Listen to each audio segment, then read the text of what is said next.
Hi, everyone. Thank you so much for joining us today. We have Melissa Orcamo, the founder of The Party, a creative design boutique dedicated to bringing people the best in personalized party accessories and gifts. Hi, Melissa. Thank you so much for joining us today. Hi, Sabira. Lovely to be here with you. Great. So I'm super excited for the first question. It's nice and personal. I want to know how you wake up every morning. What motivates you to get up every morning? I wish it was something that was really exciting, a wonderful planned day with, some relaxation. Unfortunately, it is my very busy to-do list. This is definitely what drives me to get up, whether it's more of a business nature or personal. I'm the kind of person that sets a lot of tasks for myself during the day, and it's a personal challenge to see how many of them I can achieve. Usually there's a spillover, which makes me motivated to get up the next day and be better than I was the day before. So it's an interesting space to be in. I wish it was more exciting, but yes, this is definitely my motivator. So a to-do list gets you out of bed. Then let's talk about the people in your life who have inspired you on your journey as an entrepreneur. I'm very fortunate that I come from a family of entrepreneurs.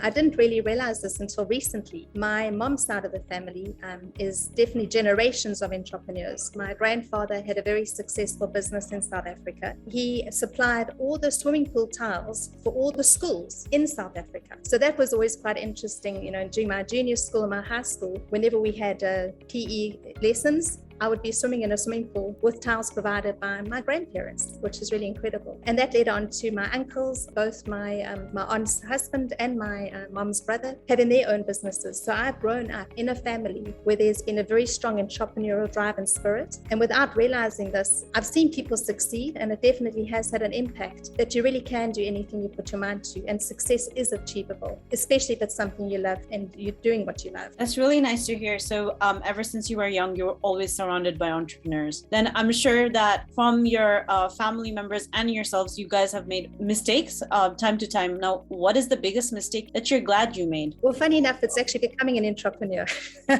I know that sounds crazy. I traditionally have come from a corporate banking background. And when I was working in this job, it was always a sense of safety. Every month I knew my salary is coming from, if I had a new role I could apply for, there was promotions. I felt recognized for my achievements, was part of a team. It was a really wonderful, comfortable safety net. Moving to Dubai, of course, this changed things, and it started me thinking about my career and where I'd like to go in a different way. And hence the entrepreneur door opened, and I haven't looked back. I must admit, I haven't slept in about 10 years, but it's definitely been something that's very rewarding. Also, as going back to my family, seeing that they have made successes of being entrepreneurs has made me feel motivated, and it does help if you do something that you love. So it's the best mistake I've ever made, in the sense that my own personal needing a safety net definitely was removed, and it's allowed me to explore parts of myself and my career that I never knew I would be able to take on confidently. That's really nice to hear, that removing that safety net is what hopefully will excite you for the rest of your life. So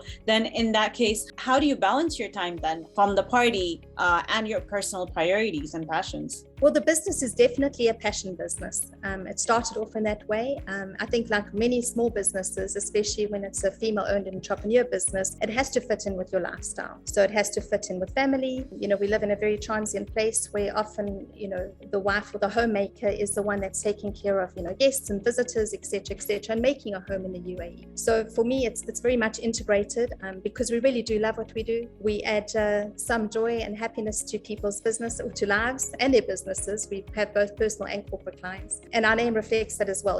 We are the party, so we have a tremendous amount of fun. So it does make it a little bit difficult sometimes separating the two, but it definitely helps when you do enjoy what you do. It carries a lot of weight, and it makes it a little easier when you're spending your time working.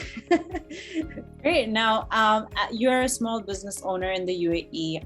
What impacts and challenges have you faced due to the economic shifts of the pandemic? This is a really interesting topic that we discuss quite often. 2019 was a year that we had really come to terms with and understanding our target market, our client spend, which direction we needed to go in. And obviously then with COVID in 2020, these things were basically turned on their heads. It was almost working in a brand new market. 2021 took that further with the new challenges such as supply chain, change in costs of materials, the accessibility and availability of materials, the change in our client spend, especially last year with still still a lot of people in lockdown, unable to travel. There were a lot more events and celebrations that were taking place, but on a smaller scale, more intimate. This is very different to what we've experienced before. So it has made us take a step back and review our business. We've needed to reassess in terms of where our spend is in materials, where our focus needs to be in terms of products, what sort of connections we're needing to make with our clients, to make them aware of the fact that we are flexible, that we are available to accommodate different budgets and actually continue with our business. It has meant that we have worked harder and longer hours. The result of this is because obviously a smaller spend, our costs have actually been more because obviously supply chain and material cost increases, as I've mentioned, but our clients' budgets have not increased. So for us to maintain targets and our revenue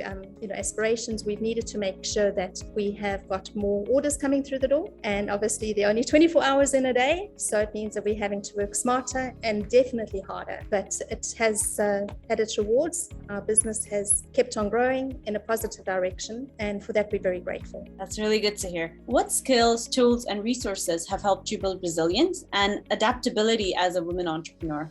Within the UAE, it has definitely been the networking that we have been able to do within our business and within the different Emirates. I've managed to build really good relationships and connections with different levels and types of businesses, be it business to business or corporate, which has been amazing. There's a lot available within the UAE, allowing for women entrepreneurs to be recognized and supported, such as the OR program, which I have found tremendous value in. It has touched on so many areas of my business that I was not aware I should have been paying more attention and focus to. And this has also made me more aware of further networking events and relationships I'm building with people. I'm now looking for different things in these relationships. So in terms of being, the support and the resources that have helped me build resilience, it's these sorts of programs and taking advantage of them and making yourself available to networking and meeting with people. What is the next step in your evolution as an entrepreneur, and what are you most excited to see? Well, coming back to the OR program, it's definitely made me see where I've had gaps in my business. We were very fortunate that our business started very quickly and very successfully, but it also meant that along the way we had some areas that we did not pay the attention to that we needed to. So we're busy fixing up those areas in terms of our strategy, our vision and our mission, so that we have a strong foundation to take us to the next growth phase. Our business is at the stage where it can either stay as it is and just kind of maintain, or we can move to a growth phase. I'm interested in the growth phase. We have huge potential within our business. I have revenue streams within revenue streams that I have not touched upon yet or even explored. And once again, having the insight of the OR mentors and team, this has allowed me to see that I can look beyond just my comfort zone. And I'm really excited to take this step. It is very daunting, but I think as entrepreneurs, we are risk takers. So putting myself out there, being brave and taking the risks is what I'm really excited about, and seeing what will take my business. That's really good to hear. Thank you, Melissa. And I'm super excited for what the OR program brings for you post-program too. So thank you, Melissa, for sharing all your fantastic responses. It makes me very enthusiastic for you and the party as well. So thank you again for joining us. It was a pleasure speaking with you. Thank you. It was lovely chatting to you too. Thanks, Sabira.